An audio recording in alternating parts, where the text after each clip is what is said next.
So co-founded Lilo going on almost 10 years now at this point with my co-founder, Zach. We met in college. We're hacking together websites for beer money at the time and realized that neither of us were developers and pivoted to social. For us, ROI just made a lot of sense, which led us to e-com and e-commerce client. So we were predominantly a Facebook ads agency when we had gotten started, really focused on the media buying aspect of it, saw the writing on the walls in 2018, 2019 that like, hey, our clients with better results are more focused on creative. So started building out the creative team. And then we're like, hey, we're acquiring all these customers. How are we getting them to come back? And then we built out the email team. So now we consider ourselves a full funnel growth agency. So paid media, creative, email and SMS, landing page, and UGC content are kind of like our core 5 services.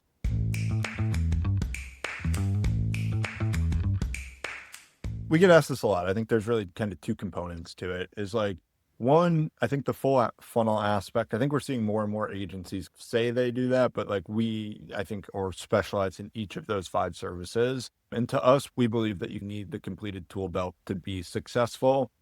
The reason that we started being full funnel is we wanted the onus and the responsibility on us to achieve those KPIs. We never go to a client call on a weekly review and it's like, hey, this isn't working. We need this from you. Like the onus is on us that we can go and do that. And I think being able to impact each stage of the funnel is really, really important to us to be able to hit those KPIs. I think e-commerce has never been harder, but the playbook has never been more straightforward and simple. It's really kind of execution across each of those stages. So I think 1, the kind of full funnel aspect.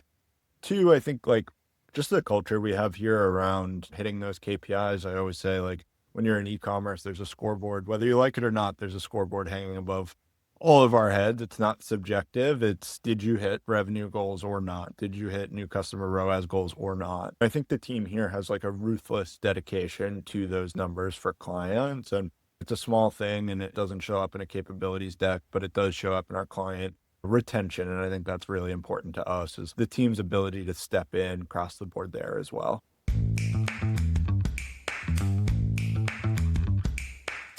Our ideal client is like first and foremost a product that we believe can be successful. As good as I think we are and things like that, if you don't have a product that is unique or has a reason to be sold and is a commodity, like that's not the brands that we work well with. So first and foremost, like, do you have something unique about your brand? Are you positioned uniquely to be successful in today's landscape? I think that's table stakes. And then from there, high growth D2C brands that are looking to scale rapidly, either at first order break even or first order profitability across predominantly paid social and search. And then the other services kind of support that as well.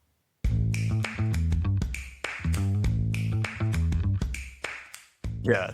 I'll start by saying this, like onboarding is something that as a co-founder here is something that I really stress a lot at the agency. I think that clients stay for 2 reasons, a sliding scale of performance and trust, right? And that trust is really built on kind of the first impression, the first 30 days and so on and so forth. And outside of platform access and things like that, your onboarding process sets the tone. If you mess up in onboarding or it's a janky process and things like that, it affects and puts a strain on the relationship.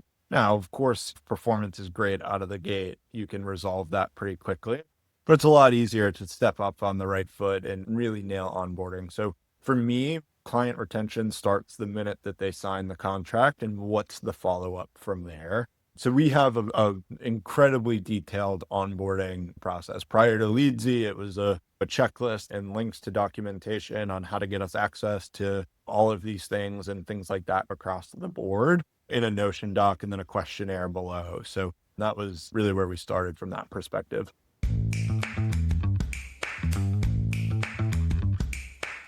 Yeah, I think depending on the client from that perspective, the level of sophistication of the client, who's giving you access, how busy they are, like it was always the part of the process that really slowed down onboarding. It's easy to input into a form, hey, our ROAS goal is a 2.1 on these metrics and these attribution settings. Getting you access to Meta, sometimes it's like, who has access? what permissions do you need? And then you say, hey, we need access to the page, the pixel, the catalog, the ad account, so on and so forth. And then you get through onboarding, like, hey, I gave you access. And then you go back and it's, hey, I only have access to the page, or we're missing the pixel, or whatever the case may be, or you only give us view access. So it was just a strain on the relationship. So when we came across Leadsie and it was, hey, we could set the permissions that we needed and it would just kind of go through the steps to get them access, I think that was a big unlock for us. I would say the other thing that was a benefit that I maybe didn't realize at the start was I was a lot more confident asking for access to more platforms at once when doing this onboarding. Like, yes, we only really need Facebook and Google Ads access to kind of get started, but obviously down the line, we're going to need Google Analytics, Merchant Center, Search Console, so on and so forth, right? And when it's such a daunting process just to get Facebook ads, we would trickle those out over the next 2 weeks to get access to those, just to not overwhelm the client. So with it being so simple, now we get Merchant Center, Search Console, Analytics, so on and so forth right from the start. So that's been a nice added bonus that whether you use it in the first week or a month down the line, like getting access right from the jump, I think has been an added bonus.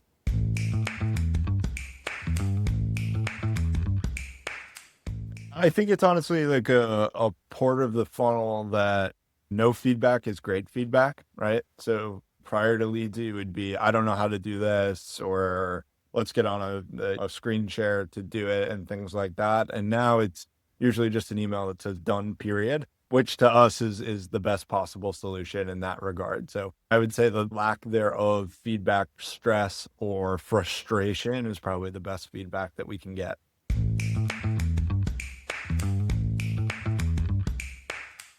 No, I don't know if I have any necessarily data. I think tangibly, like it's definitely, increased the speed to get access for client onboarding for sure.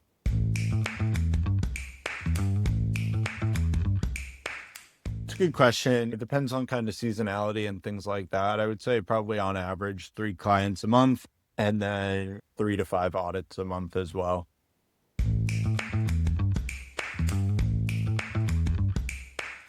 Yes. Yeah, we do. And we basically just have the embed form. So like lilosocial.com/get access, et cetera, in order to do the audit. And that's been typically when we're doing an audit, agencies or brands are getting 2 to 4 audits done and things like that as well. So it's nice to make that as streamlined as possible.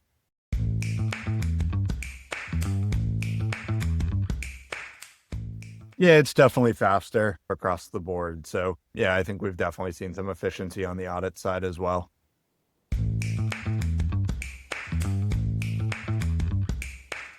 I think it goes back to my point of like you're either building trust or losing trust. So when we can start the relationship off during the audit process with getting access as simply as possible, I think it gives us a leg up on other agencies. And I think in the past there have been times where, potentially we lose a client or a potential client because we can't get access, right? So if we're trying to do an audit, we're like, hey, can you add these emails to this and give us business manager access to that?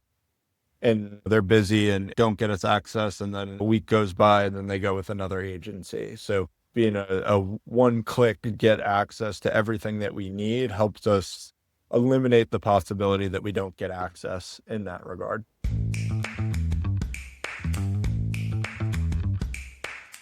Yeah, I think some tools are a direct ROI. I think others are like process and who's involved in that. And again, we look at this as a client retention tool of just like streamlining. I think there's, inherent ROI, right? And if it helps build trust with one new client a month out of the 3 that we onboard, that ROI is potentially endless, right? Given that our retainer size and things like that too. So hard to justify the ROI, but I think it's unlimited in some aspects.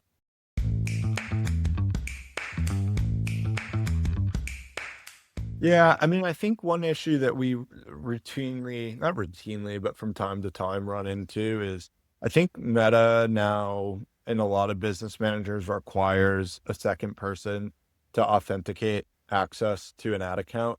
So we do run into some issues from that perspective where we get page access, but ad account gets stuck in limbo because they need another admin to go in and approve that. That would be the one thing that I would say. I think overall, incredibly happy with the tool. I think it's an integral part to our process. And yeah, across the board, we're super happy. And yeah, I think we covered most of it.